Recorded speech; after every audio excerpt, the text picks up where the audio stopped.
Abel Alamin, Hasbunallah wa ni'mal wakil. The Lord is my light and my salvation. Whom shall I fear? And yea, though I walk through the valley of the shadow of death, I will fear no evil, for you art with me. Thy rod and thy staff, they comfort me. Thou preparest a table before me in the presence of my enemies. You anoint my head with oil. My cup runneth over, and surely goodness and mercy shall follow me all the days of my life. And I will dwell in the house of the Lord forever and ever. Amen. Assalamu alaikum. It's Wednesday. Welcome to Johnny's Bite. And kudos to all the Wednesday borns across the world, the President Akufo-Addo included. And for all those who spend time to pray, especially for me on Wednesdays, Mr. and Mrs. Okwabi, thank you so much indeed. And Bishop Matthias and the rest of all the divinities who join hands to pray for me. Thank you so much. I want to say thank you to Grandpa Clothing in Suman. Yesterday, fantastic outfit, and this morning, Sona Fashions in Tamale, 0246 590162. Again, 0246 590162.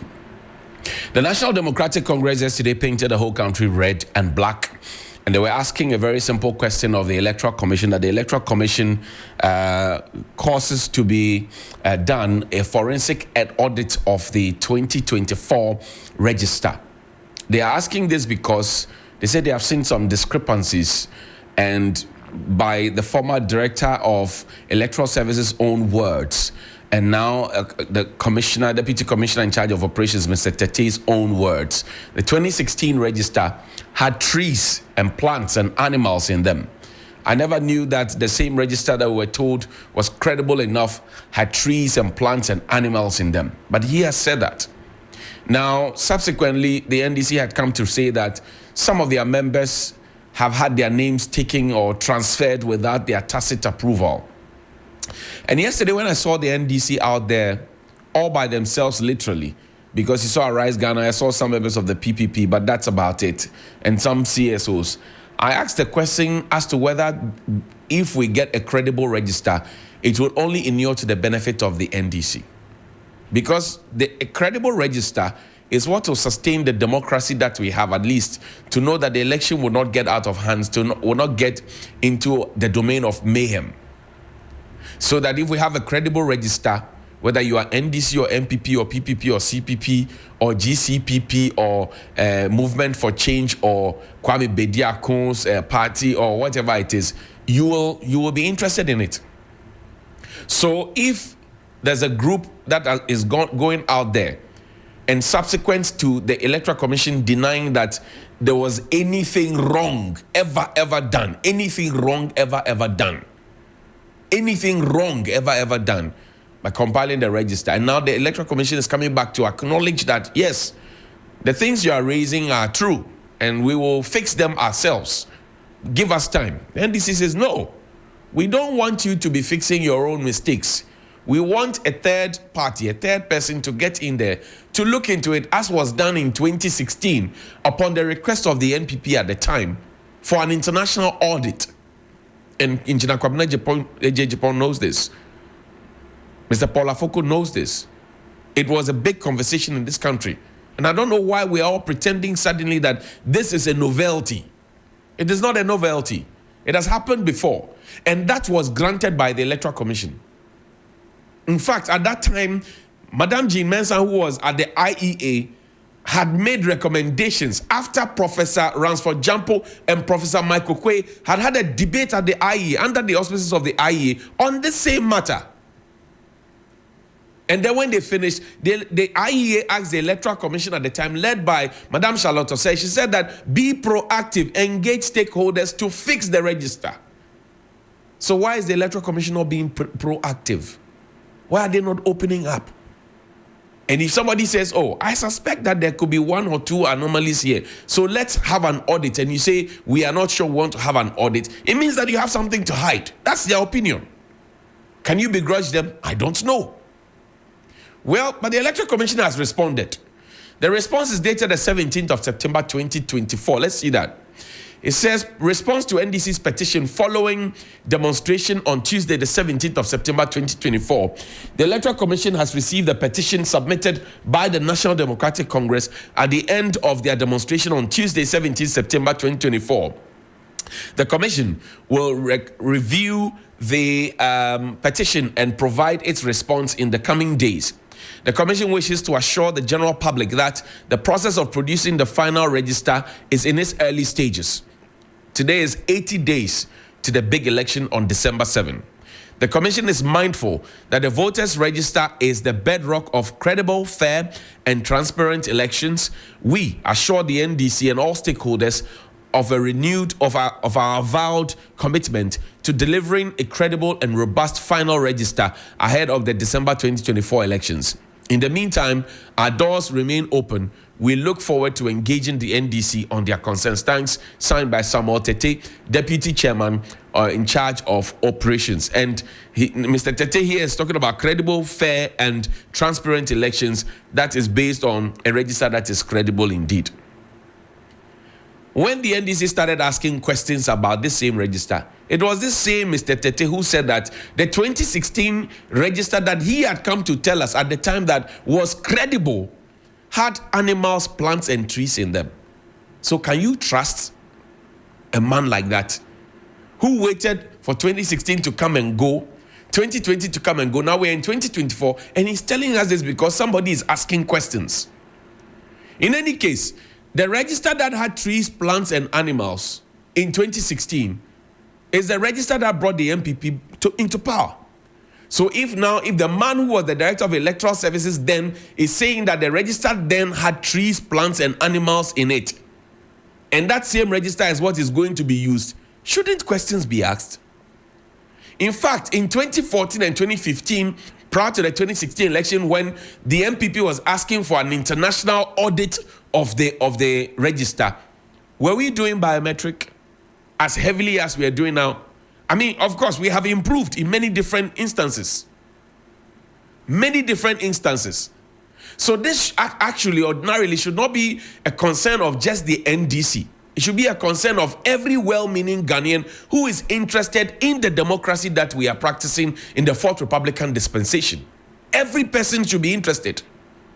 And not just the NDC. It should not just be the fight of the NDC asking the Electoral Commission to be credible. At the time when the MPP was asking for an international audit, there were no known party people in the. We know where Dr. Bosman, his views. Those who sat at his feet at the University of Ghana Political Science Department know his views even in the lecture halls.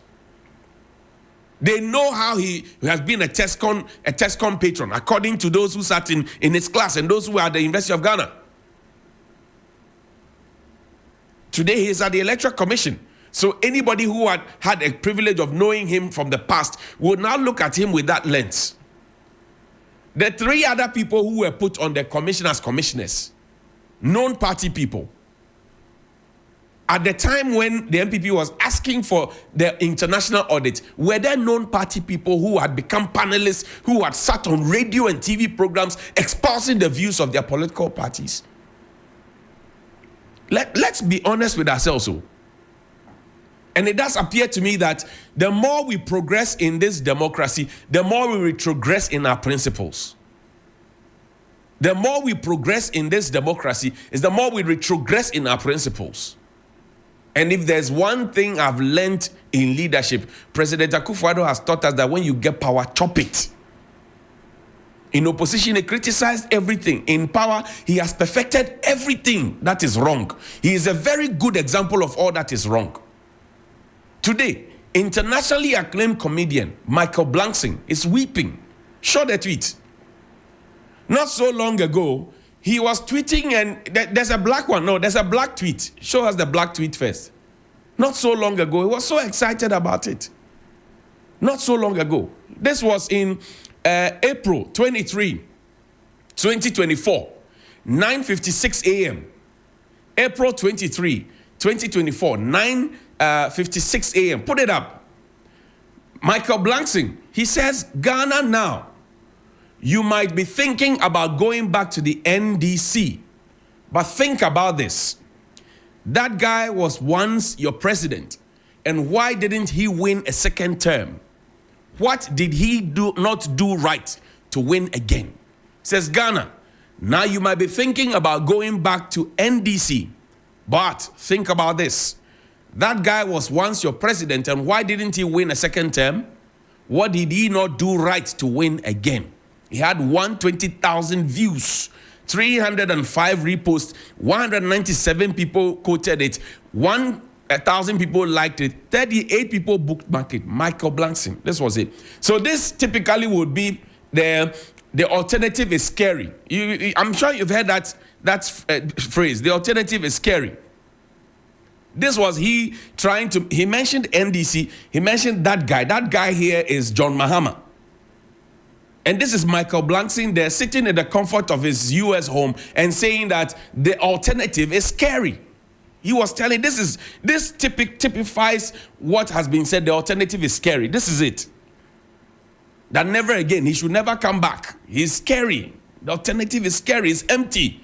I'm sure you've heard that too many times. That should be the basis for breaking the 8. The alternative is scary. The alternative is empty. Michael Blackson says, yes, now you may be thinking about going back to the NDC, but think about this. That guy was once your president. Why didn't he win a second term? What did he not do right to win again?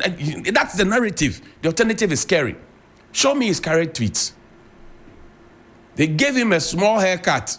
He's behaving like a tilapia that has been taken out of the water gasping for breath.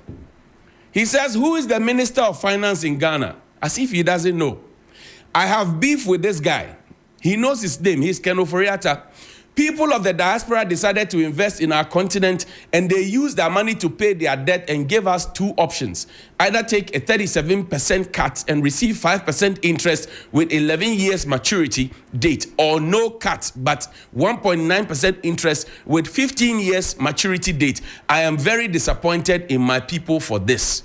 He's talking about the MPP. Now, this is the horror movie. This is the angel. This is not the alternative. This is the angel to the alternative. Show me the first one. The first one is the alternative is scary. The first one, the black one. The alternative is scary. Now this one, the one I just read to you, this one says the alternative is scary. Scary. Don't go back to him. He didn't do something right. NDC, da, da, da, da, da. Now let's listen to let's watch the script for the horror movie. The horror movie by the angel. It says, who is the Minister of Finance in Ghana? It was Ken Oforiatta at the time. Now it's Dr. Amin Adam. I have beef with this guy. People of the diaspora decided to invest in our continent, and they used their money to pay their debt and gave us 2 options. Either take 37% cut and receive 5% interest with 11 years maturity date, or no cut but 1.9% interest with 15 years maturity date. I'm very disappointed in my people for this. Let's see the other tweets. He didn't stop there. This is the horror movie by the angels, who are not the alternative. He goes on to say, Ghana is a great and peaceful, fun place to visit. Just be careful when it comes to any business move. I said, President Akufo-Addo, he has perfected everything that is wrong, so we have become a good example of all that is bad. Do you know what an internationally acclaimed comedian who has invested his money saying this means for foreign direct investment? This government has done so well with year of return beyond the return. Diasporans are coming home. Stevie Wonder, Steve Harvey, name them. They all want to come back home. When they bring their money, they invest, then you take the money and use it for what you want to do. When we say it, they say you should not say it. Today, people's pensions are in jeopardy. People's monies and investment that they want to use for their medication because they had planned their lives are in jeopardy. People's mortgage are in jeopardy. You have messed up people's lives. At least if you cannot even give them a dividend on what they invested, give them their principal. You have been able to do this to the point where a former Chief Justice of the Republic of Ghana, former SEC boss, Dr. Edouard Anientwi, they are on the streets and other senior citizens. Do you know what it takes to become a Chief Justice of the Republic of Ghana? She was on the street. She was on the street. Michael Blackson goes on. When I was wiring the money from the States, my financial advisor advised me not to, but I all had confidence in my motherland, and they proved me wrong. He goes on to say, I am taking Ghana to the World Court. They won't get away with this. Bonds only goes bad if there's some time of civil war. You don't take your customers' money and pay your debt with it. I did the Euro bonds because I figured that will help pay for the lifespan of the free school built, and he even built a free school here. Ghana decided to use our money to pay their debt to China or whoever and leave us hanging.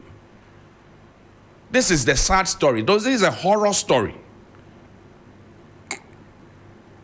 He is taking the whole Ghana.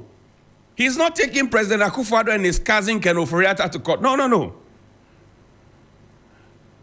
He is taking the whole country called Ghana. So it doesn't matter if Alan Tremantin becomes president, John Mahama becomes president, Nana Kwame Bediako becomes president, whoever, Dr. Ankra, whoever becomes president. He says he's taking us to court. So do you know what the judgment, that all those things?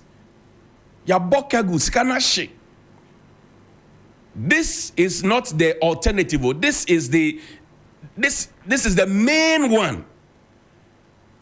This is the main one, the indecision of a few people, the recklessness of a few people, the insensitivity of a few people, how it affects all of us and makes us a global shape. Not so long ago, we were talking about CAF and how the CAF president said he is disappointed. Come to me. He is disappointed and feels embarrassed that we cannot find a single stadium worth its salt to play a tournament, a qualifier. And yet when we wake up, we say we have constructed more stadia than anybody in the history of Ghana. We have invested so much in sports infrastructure. When the time came for us to use the so-called sports infrastructure, we spent millions wasting money. But no, put the thing up. Put the things up. Let's read it together. Let's read it together. It's painful. Now he's asking who is the current Minister of Finance because they fired the old one and don't make things okay. We need answers. He's asking. He says, when I bought the Euro bond, it was paying 10% interest, which will pay for the school, and then Ghana kidnapped the money to pay their debt. Almost 3 years later, tells me, oh, we are sorry, but we can only pay you 1.95%. And we will hold your money for 15 years, shaking my head. I had no plans of opening up on non-profit because I hate asking for anything, but Ghana took the $1 million I invested to pay for the life of the school. If it wasn't for the love and passion I have for the underprivileged youth in Ghana, I would just hand my school to the people and walk away, but I can't. I have to work a little longer than I expected to help those kids out. So sad. Let me prove to you again how the president has perfected everything that's wrong. Go to the Frimpong Boateng Galamsey report. First, show me the letter. There's a letter, an ad hoc committee that has been set up without timelines. Another joke, a big joke. I told you before that there are going to be a few jokers who will be put on the water to say we are arresting people, and then they will be showing their faces. There are other jokers who will also go around doing their individual things. You will come and endorse the people doing Galamsey. Then when you finish, you come and join us to come and say you are fighting Galamsey. You are a joker. I don't engage in Galamsey, so I can speak full chest out. This is dated the 13th of September 2024 from the Ministry of Information. Ad hoc ministerial committee to engage stakeholders on illegal mining. On the instruction of the President of the Republic, Nana Addo Dankwa Akufo-Addo, an ad hoc ministerial committee has been set up to engage all stakeholders to assess government's efforts in dealing with illegal mining in Ghana. The 5-member committee is led by National Security Minister Honorable Albert Kandapa. Other ministers of the committee are Minister of Lands and Natural Resources, Honorable Samuel Abu Jinapo, Minister of Defense, Honorable Dominic Nitiwo, Minister for Employment Labor Relations, Honorable Ignatius Bafuewa, Honorable Minister of Information, Fatima Abubakar, and signed by Fatima Abubakar. The first question that came to mind when I saw this was, we had an interministerial committee of 10 ministers, 10 ministers. Kandapa was part of the 10 ministers. 10 ministers. 10. Nyuma, do 10. You had 10 ministers. They couldn't do. Can 5 ministers do what the 10 ministers couldn't do? 10 ministers. I'm not saying waka, like the Nigerians would say. 10 ministers. 10 ministers. Can 5 ministers do what 10 ministers couldn't do? Let's read the Frimpong Boateng report. I've just pulled excerpts of the report. Let's read the report. It is extremely important to note that the IMCIM's activities centered on small-scale and artisanal gold mining. This task was performed to near perfection. At the time of the inauguration of the committee, the problem of mining in forest reserves and its attendant destruction of forests, cocoa farms, water bodies, farmlands, as well as harassment of villagers in bordering communities by armed mining guards, including soldiers, were not on the radar screen. As will be mentioned later in this write-up, the major challenges that we had in the mining communities occurred in 2018 when the Forestry Commission and the Ministry of Lands itself decided to give out almost all of the forest reserves in this country for mining activities.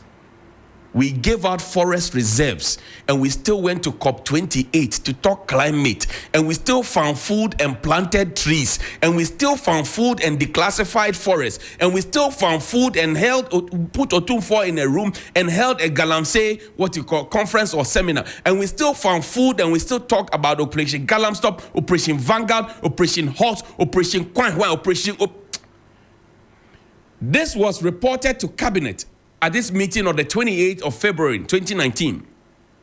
Despite the fact that the Cabinet directed the Minister for Lands and Natural Resources to suspend the issuance of all new licenses, permits by the Forestry Commission, and also to suspend the licenses already issued for operation in 47 forest reserves, the directives were ignored and the distraction continued. Cabinet gave a decision, an order. They were ignored and distraction continued. Worse still, soldiers had officially been withdrawn from mining sites, but in many areas, regular Ghana Army personnel were seen providing security at illegal mining sites. What saddened me most was when Mr. Gabi Asare Otredako called to defend a company that was actively destroying the environment, especially the forest and river offing in the Apaprama and Krobo forests. Let's see the other one. We'll see two more, maybe we'll wrap up. Now, how do you want to convince me? How do you want to convince me that there's any meaningful fight against Galamsey? The letter I read to you had no timelines on when this was going to be done. It's just another hogwash. It's another joke. Challenges of the committee. And the committee, the Frimpong Boateng said, the ministers abandoned the committee. It was only Hajia Alima Mahama and Cecilia Dapa who stayed with her in the committee. Kandapa abandoned the committee. Dominic Nitiwol abandoned the committee. The former Interior Minister, Ambrose Derry, abandoned the committee. Kojo Oponkroma abandoned the committee. Minister for Employment abandoned the committee. Minister for Transport abandoned. They all abandoned the committee, according to Professor Frimpong Boateng. Read. Members of the Interministerial Committee abandoned the committee. Apart from the Minister for Sanitation and Local Government and Rural Development, those are the two ladies I mentioned, all the others abandoned the committee. To make matters worse, the chairman was personally attacked, vilified, and framed for things he had not done. Such assaults came from many people, including some of the ministers who effectively left the committee. And he mentions Kojo Oponkroma, then Minister for Information. Mining in forest reserves. The decision taken in 2018 by the Ministry of Lands and Natural Resources and its agencies to grant concession in virtually all forest reserves to mining companies did a lot of harm. This was contrary to the directives from the president that all mining activities in forest reserves should be suspended. And you remember there was a ban. That's why I say the ban that we're talking about now is a foolish attempt. Because the last time we had a ban, we all were fooled to believe that we had a ban, but some people were giving licenses to go into 47 forest reserves to go and mine. That is the effect of what we're seeing. They were given permits to work in the forest without any consultations with traditional rulers. I can say on authority that all forest reserves have been invaded by rich miners who have engaged Chinese in their operations. The chiefs and opinion leaders are most unhappy with the invasion of the forest and farmlands. I personally received a lot of complaints from the chiefs. According to them, they had kept the forest in pristine state for hundreds of years. They and their people had used the forest resources sustainably. Without any prior information to chiefs and other traditional leaders, miners entered the communities and quickly produced an official small-scale mining license from Accra, indicating the land was approved for gold extraction. The miners entered the forest and farmlands with the private security that makes sure that no one enters the mining areas. Within days, cocoa farms, subsistence crops, forests, and other land users are cleared prior to the excavation, transforming the local people's food availability and income. However, heavy machinery then dig massive amounts of sediment, creating enormous pits. Let's see the last one. There's a one on Osafo Mafu. He's the senior advisor to the President of the Republic, Nanaya Osafo Mafu. His son is the Director General of Senate, right? Senior advisor to the President of the Republic of Ghana. Professor Frimpong Boateng wrote something about him. Now, see, I've always said this, yes, Senior Minister Yaw Osafo Mafu, that's the final one. The senior minister also engaged in something that was horrible. In October 2019, one Mr. Seth Mante, a journalist working with Peace FM, was apprehended because of unlawful excavator sales. In the course of the investigations, Mr. Mante confessed that he was contracted by Mr. John Ofori Atta, then National Security Coordinator for the Central Region, and Mr. Eko Ewusi.